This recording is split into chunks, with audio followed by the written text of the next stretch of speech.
Hello, everybody, and welcome to Hash Rate. My name is Mark Jeffrey. My guest today is Alex Miller, CEO of Hiro Systems. But first, I want to give a shout out to crypto exchange MEXC. Join using my link in the YouTube show notes and get up to $4,100 bonus. MEXC has the widest selection of coins, 1,533 pairs, which is, I think, more than anyone. And I personally used to learn leverage using their sandbox. You get fake coins, trade against the real market. MEXC, I love it.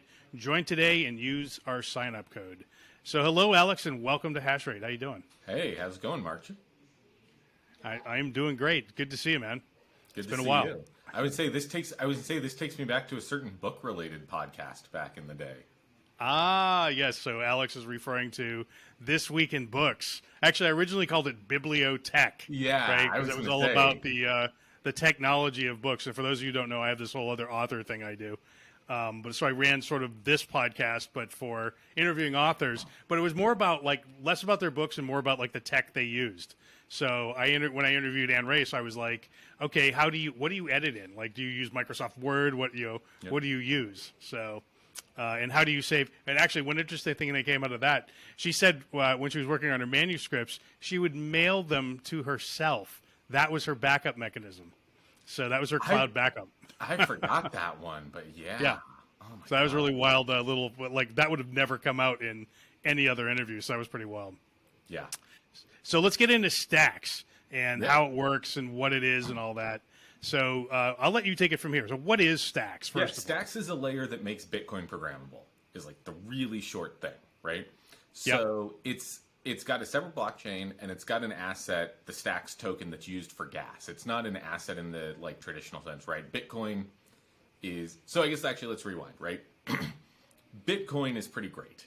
It is right? It's the OG cryptocurrency. As I like to say, if your uncle is talking to you over Thanksgiving dinner about cryptocurrency, there are only two coins that he might be talking to you about. Number one is Bitcoin. Number two is Dogecoin. And the reason is, Bitcoin is the original cryptocurrency. It's the most trusted, right? If someone's going to crack the Bitcoin encryption and crypto setup at this point, it would have happened already, right? We know it. And so if you're looking to build a next generation internet, Agree. If you're looking to build something that's going to be around for 30, 40, 100, 200 years, why not do it on the thing that is proven and well-known and accepted and everybody knows? And so that's the whole idea behind the Stacks layer, is bring fully expressive smart contracts to Bitcoin. And so... Okay, now I'm going to stop you there a little bit, because this is where I get, this is where the semantics... So there's a lot of folks... So let me roll back here for a second. So there's a lot of people like me that loves DeFi, that loves all the stuff you can do on Ethereum. We have a big pile of Bitcoin kind of sitting over here. It's not doing anything. It's not earning us yield. And we kind of look at that pile and go, maybe we should do something with that. And I'm really glad I didn't put it into Celsius or something like that, right? But yes, I have looked at that pile. That was a good move on your part, Mark. Yeah, I got most of these things right. There's a few things I got wrong, but that one I got right. So... nonetheless, it feels like Bitcoin should be a much more useful asset. Yep. And there's a lot of people who are like, you can do DeFi on Bitcoin. And every time I've dug into one of these things, really what they mean is there's another chain or another mechanism which has been bolted onto Bitcoin, which is not a terrible thing because, Bitcoin does not have native smart contracts. So you have to do it somehow, right? So when you say you're providing DeFi on Bitcoin, you're really doing it on another chain, which is piggybacking off of Bitcoin's proof of work. Correct? Yeah, so the whole idea behind Stacks is to secure all of the transactions that happen on Stacks using Bitcoin's proof of work, right? And this is actually something that was envisioned by Satoshi back in 2010, 2011, right? He wrote about this online saying, hey, Bitcoin doesn't have smart function. I'm obviously paraphrasing here. He was more eloquent. But Bitcoin doesn't have smart contract functionality. It's not going to. But there will be chains and networks that are built on top of it that do, right? And that do enable these things. And that's the whole goal here. So the way it works is we have this mechanism called proof of transfer in Stacks. And the way proof of transfer works is that instead of competing by solving really hard math problems and things, you compete by bidding Bitcoin, right? And there's a whole probabilistic random distribution thing and I'm not going to go into detail, but to be a miner, all you have to do is run the software and spend Bitcoin. And whichever miner wins the block, they get the next block of stacks tokens, right? So they get a fresh batch of stacks tokens, the same way that if you solve the math problem, you get a Bitcoin. And then they take all the transactions that were part of the stacks block, write a hash of them, and those get written into the Bitcoin transaction of the Bitcoin being transferred as part of the mining. And so you can basically at any point go back and verify all of the transactions that have happened on the stacks chain by comparing them to the hashes that were written at the time into the Bitcoin chain. Okay, let me stop there because I want to paraphrase it and make sure I'm getting this correctly. So you have your own chain, the Stacks blockchain. Yep. And because you have your own chain, you have to have your own validators or miners. Yep. And instead of mining, you're not doing cryptographic puzzle solving. You're not trying to guess the nonce of the hash. Instead, each one of these miners is doing a transaction on the Bitcoin network. So they're sending a little bit of Bitcoin from one address to another. Correct? Yeah. All the miners are doing a little this? bit, but yes. Okay. So they're sending some Bitcoin on the Bitcoin network, and in that baked into that transaction is the next block of stacks, or the hash of the next block of stacks. Bingo. So when the next block of Bitcoin gets written, it's got the hash of stacks in it, that because of that transaction. Exactly. Do I have it right? You have it exactly right. And then the other side to this whole transaction is what we call stacking, right? So you're obviously pretty familiar with staking, and I'm guessing a lot of your users are. Yeah. But if you think about it, you've got all these miners who are bidding hundreds, really thousands of dollars on every block, stacks block, to win the right to bid it, right? So what do you do with all this money? That's just a natural part of the mining process, right? Because instead of spending money to buy electricity, they're just spending Bitcoin. So yeah, what address is getting all that Bitcoin? Is that you guys? That's anybody who wants it. So what happens is if you hold the stacks token, you can participate in stacking where you lock up your stacks tokens for as many 2-week cycles as you want, right? And basically there's a bunch of reward slots. And so how many reward slots you have is determined by how many tokens you're stacking. But you can basically stack your tokens, so you lock them up, obviously thereby reducing liquidity and showing commitment to the ecosystem. And in exchange, all of that Bitcoin that got bid gets randomly distributed out to the stackers. And what this ends up manifesting as is obviously there's a lot of elements that go into this. How many tokens are being stacked, what the current price of Bitcoin to stacks is, right? Because how much Bitcoin the miners are willing to bid to win a stacks block is dependent on the price of stacks to Bitcoin. But if you take all that out and you do all kinds of math, what it basically comes out to is you can get an 8.5% yield on your stacks holdings. And the best part is in Bitcoin. So there's two things. One, it's paid in Bitcoin. It's not paid in stacks. It's paid in Bitcoin. And number two, it's zero counterparty risk. Unlike almost all other staking and everything else, your coins aren't going anywhere. There's not even another layer here. This is a chain consensus level mechanism that is built in.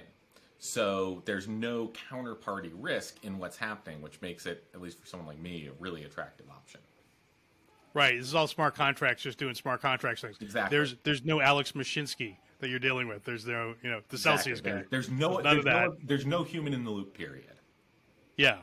So I like that. So let me go back to the block producers for a moment.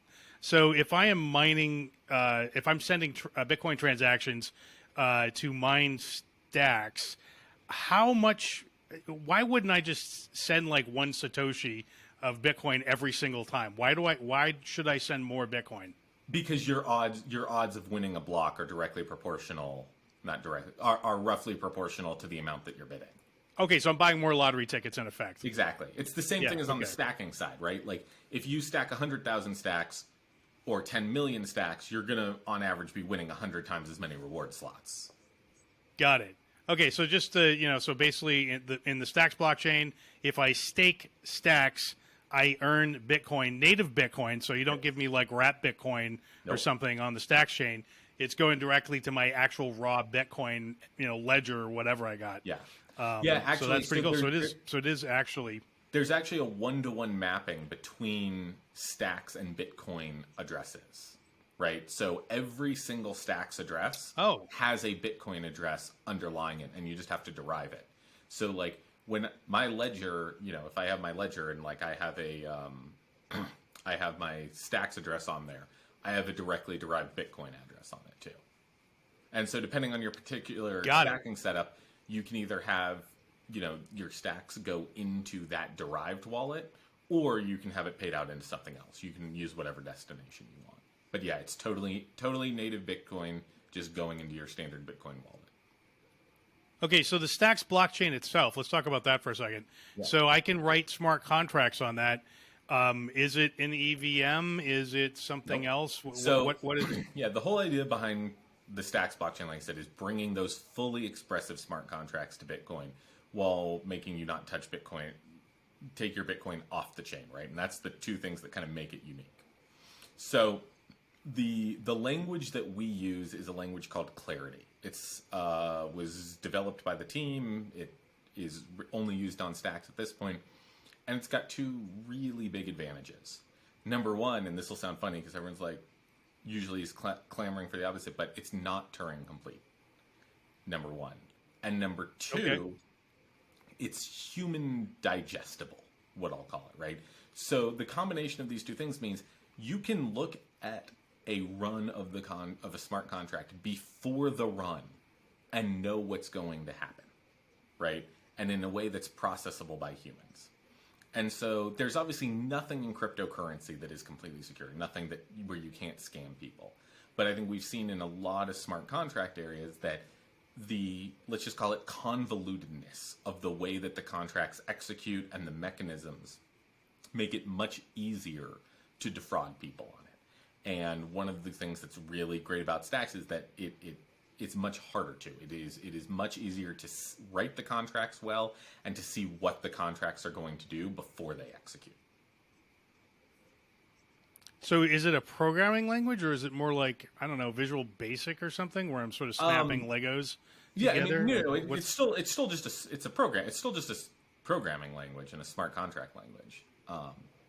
It's just more understandable by humans than Solidity is.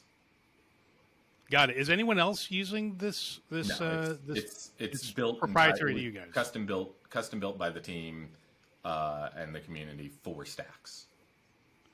And let's talk about the team for a second. So how long have you guys been or have the Stacks team been working on Stacks, and where do they come from? Who are these people? So what I'd say is calling it a team is kind of deceptive. It really is a community, right? So with the launch of the Stacks mainnet in January 2021, it is a truly decentralized thing, right? There is nobody who can just say, hey, this isn't working quite right, let's reboot the network. Not that any cryptocurrency could ever do that. Right? Right. So like excuse me. If you want to update the blockchain or the way it works, cool. You better get the miners to run the new software that does it, right? So this is very similarly designed to the decentralization mechanism behind Bitcoin, which is a really important thing because you can always centralize things more, right? You can introduce additional layers that give you more centralization and control, but you can never decentralize on an additional layer, right? You can only ever be as decentralized as your base layer.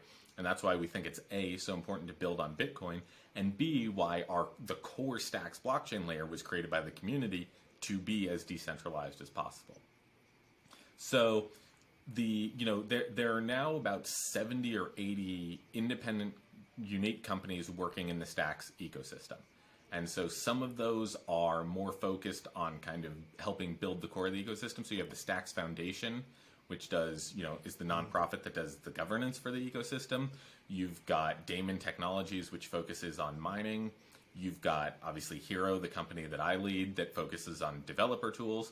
And then you've got a handful of other ones like that. And you've got dozens and dozens of startups, which is everything from like Freehold, which is the company behind CityCoins, to Alex and Arcadico and all kinds of other folks who are working on DeFi or NFTs or whatever application you're interested in. Okay, so how many miners are there right now, roughly, in the Stacks ecosystem? I would say the miners goes up and down all the time. So I think the total pool of them is in the dozens right now, and usually it's somewhere around like 10 or 12 actively mining at a given time. Oh, okay.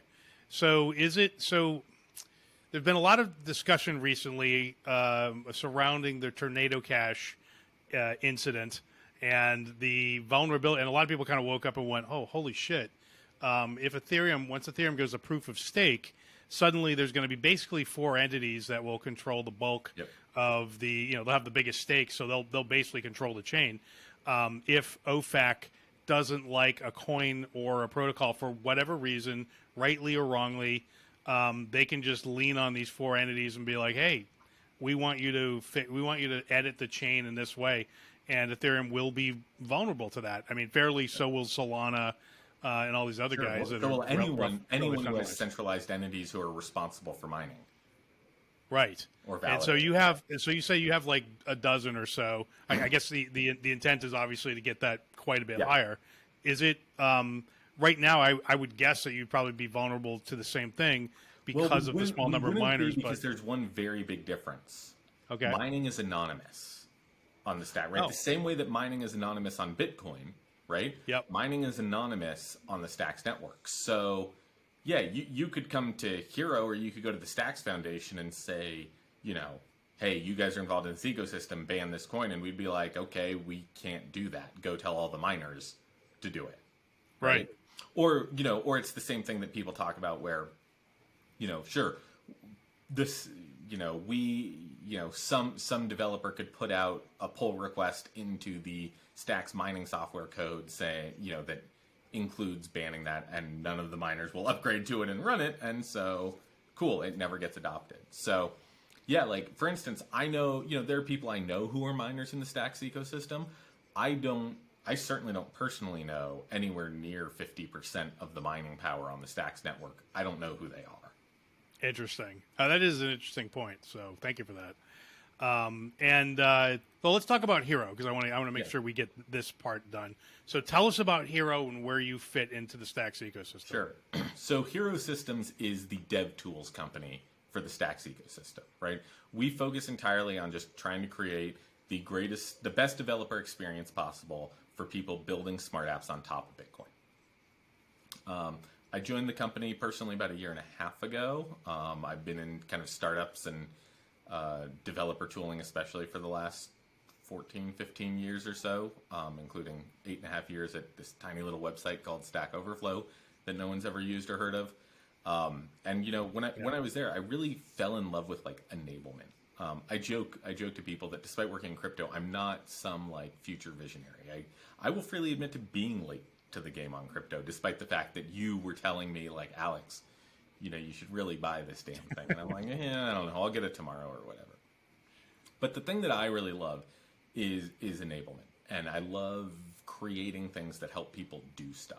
So in my mind, great, I'm going to go help build like the best possible tooling set for people building the next generation internet. And they're the ones who are going to create all the great applications on it. And so, when I met the team and I realized like, hey, this is a group of people and this is a community that is actually focused on the 10-year vision, right? That really has a view of the thing they're trying to build, that wants to truly create a next generation internet that's decentralized and more owned by the users. I was like, this is going to be a fun place to work for a long time. So you say a more decentralized internet. You're not really talking about finance necessarily. Well, I mean, that's a subset of it, but it sounds to me like you're talking about decentralized Facebook, decentralized Twitter, like stuff like that. Is that correct? Yeah, and I mean, look, DeFi is a logical thing to build on top of Bitcoin for obvious reasons, right? Insane, very large asset value there. But fundamentally, it's not like the Stacks language limits you to, swaps and things like that. It is fully expressive smart contracts. You can build anything you want on top of it. And I think a lot of our ethos comes from the idea of ownership and data sovereignty and things like that, right? If you go back to the earliest projects that were built on Stacks, that was the source of a lot of it. And so, I think our ultimate goal, as we see it, is, creating, the Web3 versions of all these things and securing it back on top of Bitcoin. And so give me an example. Who is using your stuff that you can talk about, and how exactly is Hero are Hero's tools used by these entities? Yeah. So, yeah, that's one question I always get from people, right? Is like, what, Yeah. what's actually getting built here? Yep. So, like you said, everything that you're used to seeing built in crypto, DeFi, NFTs, are all things that are getting built on top of this. So, you've got the Zest protocol, Alex and Arcadico, who are all doing DeFi. You have Crash Punks and Stacks Punks and other NFT art collections that are getting built on top of this.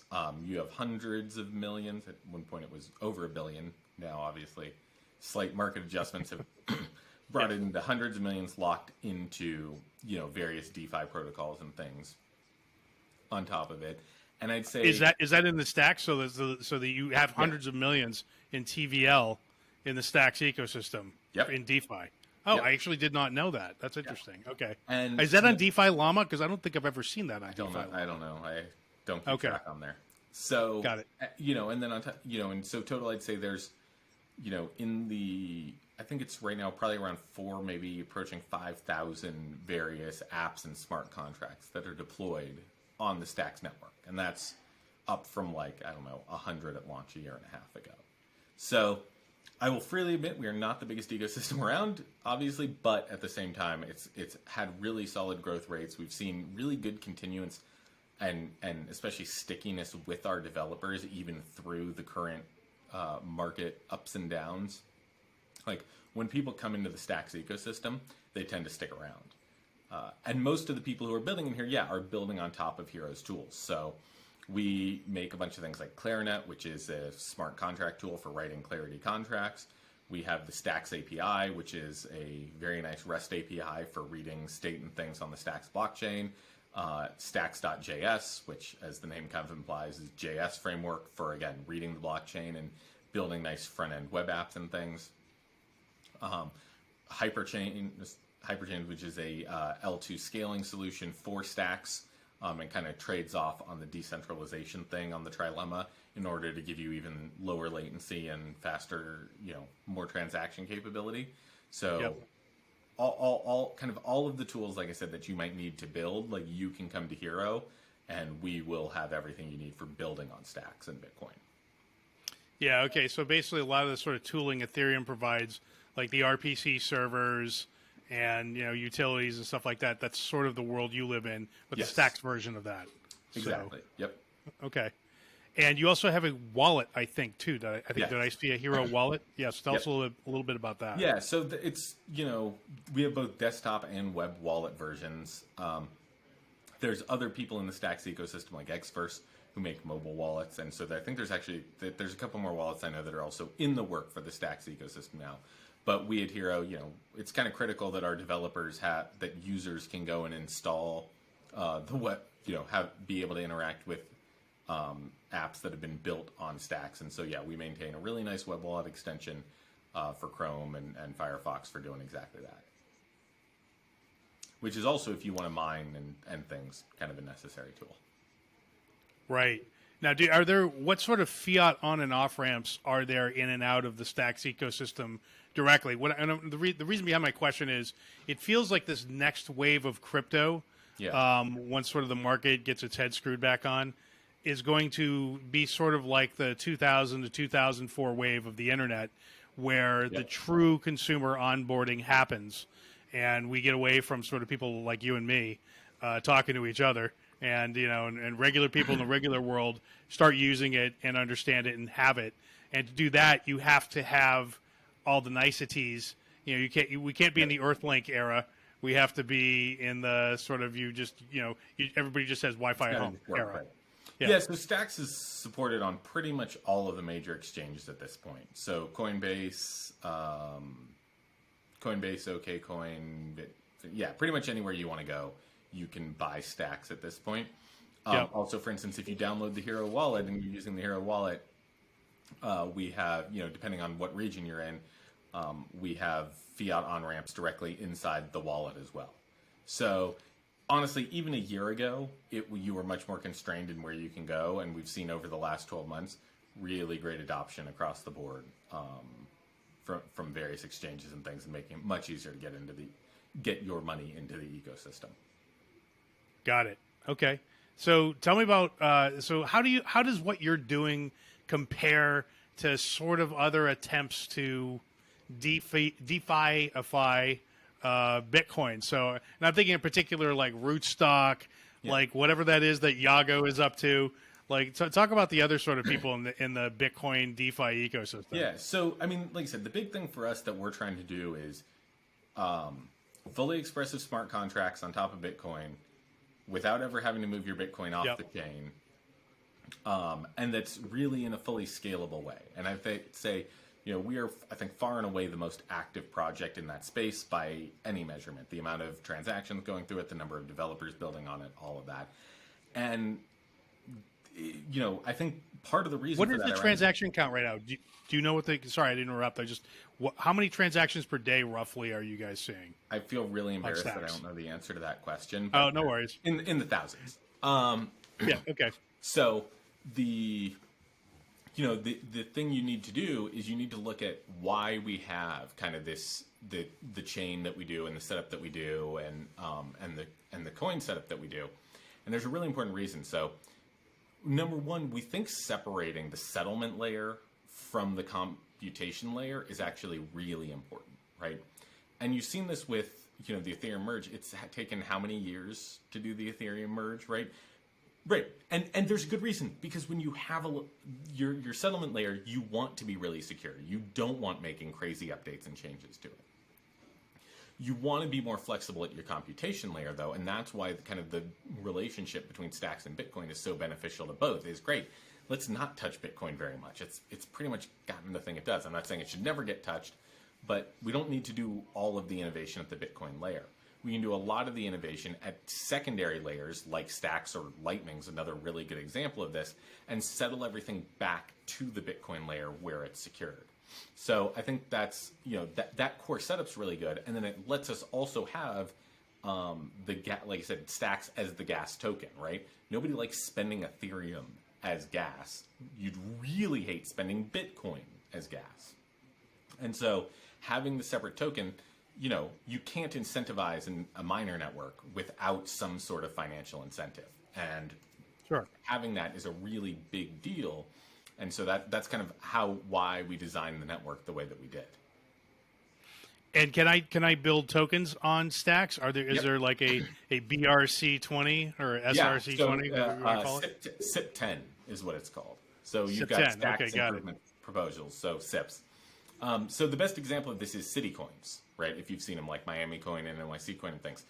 Those are tokens. Those are SIP10 tokens built on top of Stacks, and they inherit the proof of transfer mechanism, right? So the way that you mine city coins is, instead of bidding Bitcoin to earn Stacks, you bid Stacks to win, let's say, Miami Coin or whatever. And then, of course, you can stack your Miami Coin to earn Stacks, and then you can stack your Stacks to earn Bitcoin, and it's just sort of yield all the way down. Got it. And so so if you can do tokens, that means you can have stable coins on Stacks. Absolutely. Are there any stable coins right now? Yep. So this is one of the things that both that Arcadico's been working on, and that I know folks in the ecosystem have been talking to some of the other larger stablecoin providers too. But you've got a couple stablecoins in there already today, and interest from kind of some of the cross-chain ones also coming in. Got it. Okay, so you're neck deep in Bitcoin world. Oh, yeah. Are you a Bitcoin maxi? And you are. Okay, so when you look at things like Ethereum, depends how you define Bitcoin maxi. My question is really this. So when you, Alex, look at stuff like Solana, Near, AVAX, Phantom, Binance Smart Chain, Ethereum, do you think it's all bullshit, or do you think that is a legitimate and continuing into the future part of the crypto ecosystem? Yeah. What do you think about that? Right. So look, we are without a doubt going to live in a multi-chain world. And I think that's better for everyone that we do. Because competition and innovation is really important. And the way you have innovation is by having competitive different chains. So I think, honestly, for something relatively analogous, you can look at cloud providers today, right? you've got three major cloud providers, and then at least a dozen or two other sort of more niche and verticalized ones.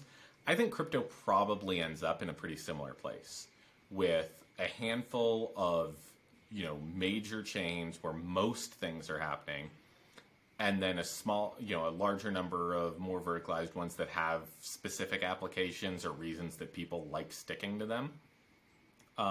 So I don't know who the potential successful chains are going to be, besides the fact that Bitcoin is absolutely going to be one of them. And I think Ethereum will probably stick around for quite a while too. Everything else, I don't know. It could come or go. It depends how well they're run and how they do with their adoption and things. But I think there's no world in which there's only one cryptocurrency. Yeah, I agree with that. So yeah, I mean, I do speak to a lot of people that are big Bitcoin maximalists, and they do truly feel that Ethereum and all these other things are just bullshit, and they're sort of like a MySpace, and it'll be here for a while, and then one day it won't be, and that's sort of the world we're heading towards. And Bitcoin will rise, and the true faith, only the one true God shall be worshipped in the end, and all these polytheistic knaves will be cleared away into the dustbin of history. And a lot of these people think that Lightning will be really the sort of programmable layer that will win in the end. And I'd say, obviously we're watching Jack Dorsey and some of those folks. There are some big guns kind of behind Lightning.